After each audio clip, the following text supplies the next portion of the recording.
حامدا ومصليا ومسلما اما بعد۔ اسٹیج پر رونق افروز انتہائی لائق احترام حضرات اساتذہ کرام، برادران ملت اور شہدائیان رسالت، میں آپ جیسے عظیم المرتبت اشخاص کے روبرو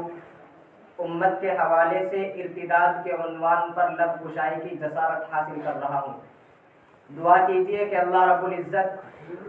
مجھے صحیح سچی باتیں کہنے اور ہم تمام کو ان باتوں پر عمل کرنے کی توفیق عطا فرمائے۔ حضرات،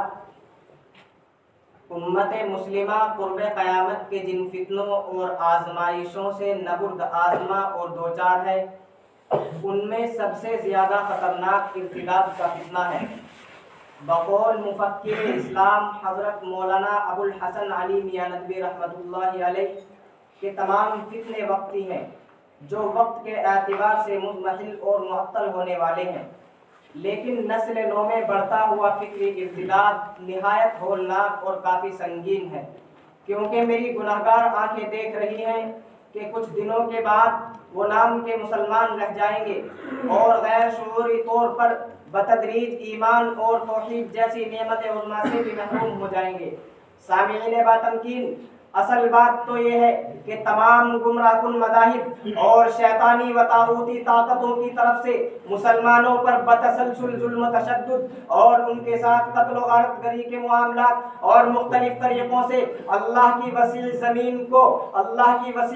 کو ان کے لیے تنگ کرنے کا سب سے بڑا مقصد اور ٹارگیٹ یہ ہے کہ تمام مسلمان دین اسلام سے بیزار ہو کر مرتد ہو جائیں۔ چنانچہ اللہ تبارک و تعالی نے مسلمانوں کے خلاف ان کی سازشوں اور دشمنیوں کا مقصد بیان کرتے ہوئے فرمایا، وَلَا يَزَالُونَ يُقَاتِلُونَكُمْ حَتَّى يَرُدُّوكُمْ عَنْ دِينِكُمْ إِنِ اسْتَطَاعُوا۔ دوسری جگہ ارشاد فرمایا، وَدُّوا لَوْ تَكْفُرُونَ كَمَا كَفَرُوا فَتَكُونُونَ سَوَاءً۔ ایک جگہ یہود و نصارہ کے بارے میں فرمایا، وَلَن تَرْضَىٰ عَنْكَ الْيَهُودُ وَلَا النَّصَارَىٰ حَتَّىٰ تَتَّبِعَ مِلَّتَهُمْ۔ ایک دوسری جگہ ارشاد فرمایا، وَدَّ كَثِيرٌ مِّنْ أَهْلِ الْكِتَابِ لَوْ يَرُدُّونَكُم مِّن بَعْدِ إِيمَانِكُمْ كُفَّارًا حَسَدًا مِّنْ عِندِ أَنفُسِهِم مِّن بَعْدِ مَا تَبَيَّنَ لَهُمُ الْحَقُّ۔ اب چاہے مسلمانوں سے بندے ماترم پڑھوانے کا مسئلہ ہو، یا جے شری رام کے نعرے نہ لگانے کی بنا پر موب لنچنگ کا مسئلہ ہو، یا ہندوتوا تنظیموں کی طرف سے ہندوستان کو ہندو راشٹر بنانے کا دعویٰ ہو، یہاں تک کہ NPR NRC اور CAA کا جو مسئلہ ہے،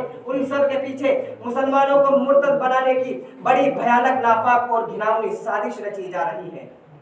حضرات، یہ تو ارتداد ہر زمانے میں واقع ہوا ہے، لیکن قرب قیامت کا زمانہ ارتداد کا زمانہ ہے۔ سینکڑوں احادیث کی روح سے یہ بات معلوم ہوتی ہے کہ قیامت کے قریب ارتداد کا سیلاب آئے گا۔ لوگ انفرادی طور پر بھی مرتد ہوں گے، اجتماعی طور پر بھی مرتد ہوں گے، خاندان کے خاندان اور جماعتوں کی جماعتیں مرتد ہوتی چلی جائیں گی، جیسا کہ اللہ کے نبی صلی اللہ علیہ وسلم کا ارشاد ہے، لَيَخْرُجُنَّ مِنْهُ أَفْوَاجًا كَمَا دَخَلُوا فِيهِ أَفْوَاجًا، کہ لوگ اسلام سے فوج در فوج نکلیں گے جس طرح اسلام میں فوج در فوج داخل ہوئے۔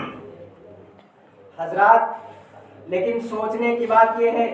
کہ اس ارتداد کے اسباب کیا ہیں۔ آئیے ہم جانتے ہیں کہ اسلامی تعلیمات پر اشکال و اعتراضات کی موسلادھار بارش کر کے سادہ لوگ مسلمانوں کے اذہان میں مذہب اسلام کے سلسلے میں شکوک و شبہات پیدا کیے گئے۔ کبھی ان کے سامنے حسیناؤں کو پیش کر کے ان کی خواہشات کو برانگیختہ کر کے اس کا ناجائز فائدہ اٹھایا گیا، تو کبھی اسکولوں کے نصاب میں ایسے مضامین داخل کیے گئے جنہیں پڑھ کر مسلم بچے خود ارتداد کے دل دادا بن گئے، تو کبھی اپنے آپ کو مسلمان ظاہر کر کے بعد میں اس کا انکار کر دیا تاکہ لوگ یہ سمجھیں کہ مذہب اسلام برحق اور سچا نہیں ہے۔ حضرات، اس ارتداد کی وجہ صرف یہ ہے کہ ہم غیروں کے کلچر پر فریفتہ ہیں۔ خدارہ نسل نو سسک رہی ہے۔ مغربی فتنے بھوکے بھیڑیوں کی طرح مسلمانوں کے ایمان و عقائد کا خون چوس رہے ہیں، لہذا اس کے سدباب کے لیے ضروری ہے کہ ہم سب اپنے اندر پاکیزہ جذبات کی گرمی، خلوص کی چاشنی، ربانیت کا جلال و جمال، محبت کی تپش اور عزائم میں سوزش پیدا کریں۔ تم شوق سے کالج میں پلو پارک میں پھولو،